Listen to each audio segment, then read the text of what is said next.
আজকে হয়তো দেখেই বুঝে গেছেন যে কি রান্না করব। আজকে রান্না করব ইলিশ পোলাও। তাহলে চলুন কিভাবে রান্না করব দেখে নিই। তো প্রথমে আমি একটি বাটিতে টক দই নিয়ে নিচ্ছি। এখানে আমি প্রায় 3 টেবিল চামচের মতো টক দই নিয়েছি। আর এখানে দিয়ে দিয়েছি হাফ কাপের মতো পেঁয়াজ বাটা।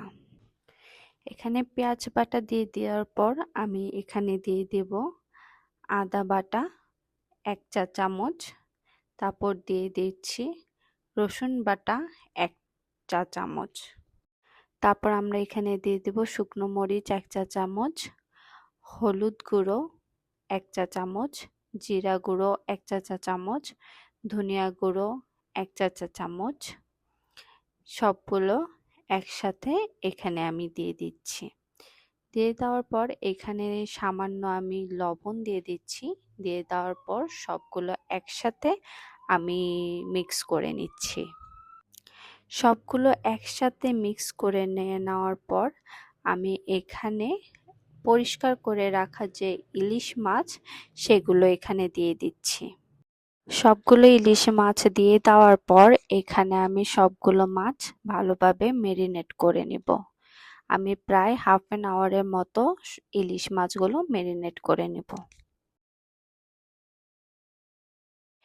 এর মধ্যে আমি চুলায় কড়াই বসিয়ে দিয়েছি, যে কড়াইতে আমরা ইলিশ পোলাওটা রান্না করব।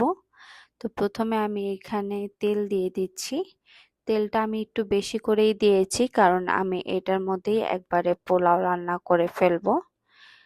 তারপর আমি এখানে দিয়ে দিচ্ছি দারচিনি, আমার যে গরম মশলাগুলো সেগুলো দিব, এলাচি, তারপর এখানে দিয়ে দিচ্ছি 2টা তেজপাতা। তারপর এখানে আমি মেরিনেট করা যে মশলাগুলো ছিল সেটা দিয়ে দিব। আমি সবগুলো ইলিশ মাছগুলো উঠে রেখেছি, শুধু যে মশলা ছিল সে মশলাটা শুধু আমি এখানে দিয়ে দিয়েছি এবং এটাকে আমি ভালোভাবে কষিয়ে নেব। এখানে আমি আবার হাফ কাপের মতো পেঁয়াজ কুচি দিয়ে দিচ্ছি। কুচি করে দিয়ে দেওয়ার পর আমি এই মশলাটাকে ভালোভাবে কষিয়ে নিব। আমার যখন এখানে অলমোস্ট কষানো শেষ হয়ে যাবে, তেল উঠে আসবে, তখন আমি কিছু কাঁচামরিচ দিয়ে দিব সামান্য ঝালের জন্য। তারপর আমরা যে আলাদাভাবে উঠে রেখেছিলাম ইলিশ মাছগুলো সেগুলো আমরা এখানে দিয়ে দিব। এবার আমরা ইলিশ মাছটাকে ভালোভাবে রান্না করে ফেলবো। ইলিশ মাছগুলো দিয়ে দেওয়ার পর আমি এটা ঢাকনা দিয়ে ঢেকে দিব। আমরা ইলিশ মাছটাকে এক পিঠ ভালোভাবে আমরা রান্না করব। আমি বারবার উঠাবো না, কারণ যদি ইলিশ মাছটাকে আমি বারবার উঠাই তাহলে মাছটা ভেঙে যাওয়ার সম্ভাবনা আছে। তাই আমরা এক পিঠ ভালোভাবে যখন হয়ে যাবে, ঠিক তারপর আমরা অন্য পিঠ আবার ভালোভাবে এটা রান্না করব।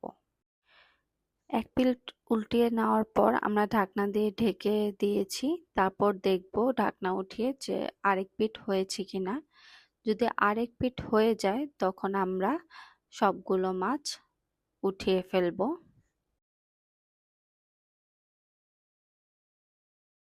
সবগুলো মাছ যখন উঠিয়ে ফেলবো তখন যে আমাদের মশলা থাকবে সেই মশলার মধ্যেই আমি একবারে পোলাওর চাল দিয়ে আমি এখানে পোলাওটা রান্না করে ফেলবো।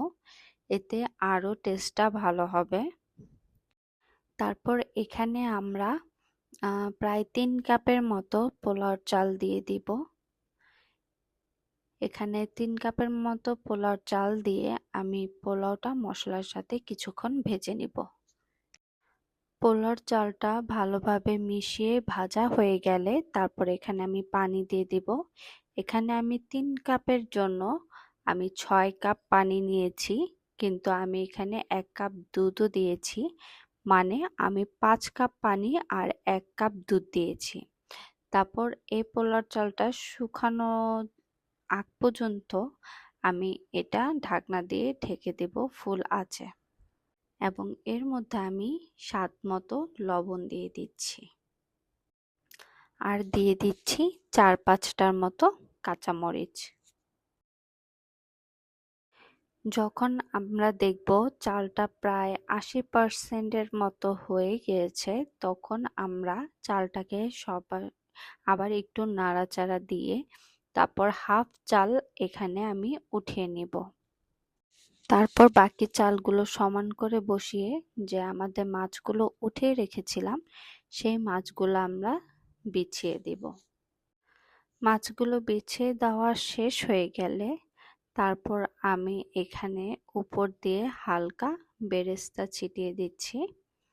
একটু স্বাদের জন্য আমরা এখানে বেরেস্তা ছিটিয়ে দেব। তারপর আমরা বাকি যে চালগুলো উঠিয়ে রেখেছিলাম সেই চালগুলো আমরা আবার মাছের উপর দিয়ে দিব। দিয়ে চারপাশ আমি ছড়িয়ে দিব। ছড়িয়ে দেওয়া শেষ হয়ে গেলে আমরা সামান্য বেরেস্তা, পেঁয়াজের যে বেরেস্তা, এটা আবার আমরা চালের উপর দিয়ে দিব এবং দিয়ে আমরা ঢাকনা দিয়ে ঢেকে দিব। আমরা এটা প্রায় 15 মিনিটের মতো একদম লোতে বসিয়ে রাখবো। তারপরই হয়ে যাবে আমাদের ইলিশ পোলাও। এটা খেতে খুবই মজা হয়। আপনারা বাসায় বানিয়ে অবশ্যই ট্রাই করবেন আর আমাকে বেশি করে লাইক অ্যান্ড কমেন্টস দিবেন। আজকে এই পর্যন্তই। ধন্যবাদ সবাইকে। সবাই ভালো থাকবেন। আল্লাহ হাফেজ।